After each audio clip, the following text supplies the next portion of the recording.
Hello everyone, have another review. Today's review is the Adrian Rogers Legacy Bible. This particular one is actually a reprint of an older one that they did, I don't know how long ago it was, I'll have to look again. And they are reproducing this. I'm really excited about that because I've actually never seen an Adrian Rogers Bible before, and I'm just glad I get a chance to review this one. So, this particular one comes in this box right there. You got Adrian Rogers, the late Adrian Rogers on the back. A little bit of a clamshell. And a little bit of the details on it. You got your bonded leather, satin ribbons, maps. Now, just want to let you guys know something. The one I'm going to be showing you is actually a defect. They do not have the words in red in the copy that I have. There was a mistake at the publisher. So this particular one is going to be black letter. However, they do have the red letters coming, I believe, later in 2021. I'm doing this about the middle of August right now, so I think they're trying to get that done. I don't remember what the email was. I want to say sometime around Thanksgiving, hopefully earlier. I don't know. Anyway, let's go ahead and get into this one. So it's a bonded one. You have your silver stamping there on the spine. It is a paste down liner with some little silver tooling there on the edge.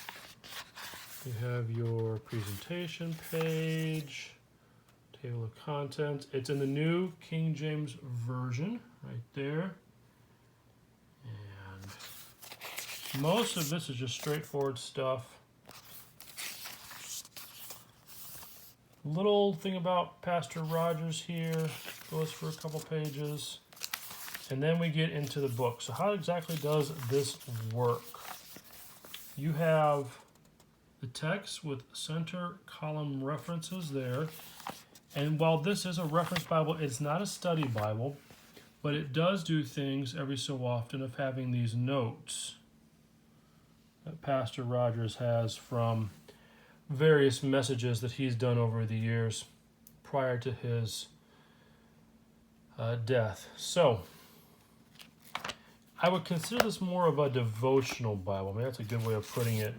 So you have just some interesting articles to read and to really engage the text a little bit more as opposed to just a straightforward text Bible. They do have a little bit more helps with some outlines a little bit there, a little history on some books, so that's nice. But let me go ahead and show you this here.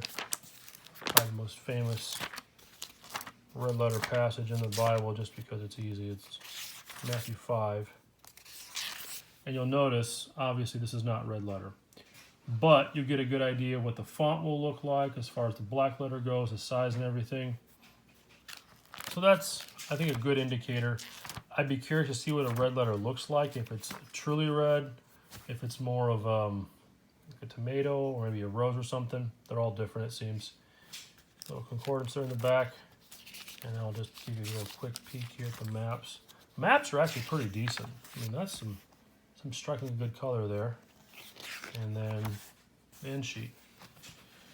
So, all in all, what are my thoughts about this one? First off, Dr. Rogers, somebody I listen to on the radio every so once in a while, saw a message of him on TV or the internet or something. Great guy, solid teacher. So I won't take away from anything like that. I don't see anything wrong with his notes as far as just the challenge to live like Christ. It's always a good thing. But that said, for the Bible itself, surprisingly, this is really heavy. I was really surprised. I thought, okay, doesn't look too bad. This is a heavier Bible than I thought it would be. Now, I think part of that is because, and I don't have the exact thing, I think this is somewhere around either a 10.5 or 11 point font. So it's a little bigger, which that I appreciate. I think that's a good thing. But that does lend itself to be a heavier one, which is tough because for a devotional Bible like this, I think a lighter copy would be nicer to throw in a backpack, briefcase, center column or center console on a truck or a car or something to keep with you for times when you want to pull out and read it. But because of this weight, I find it difficult to be one of those you want to carry with you a lot.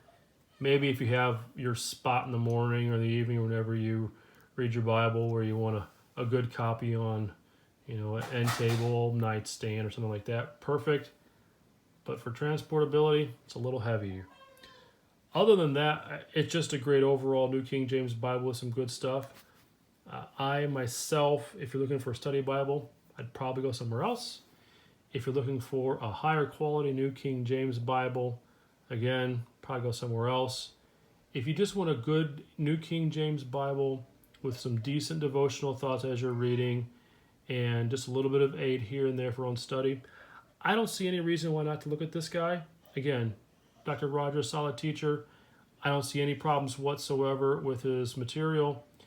And with something like this, for a little heavier, I'll say heavier in terms of length of reading, I think this is good with the large font, decent margins and everything else. If you want to make a few notes, nothing, like an arrow or something, or maybe some end notes there. Good stuff.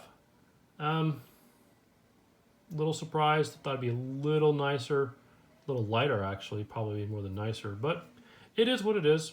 So hope that helps. And if you have any questions, just let me know. I'll have another review at another time.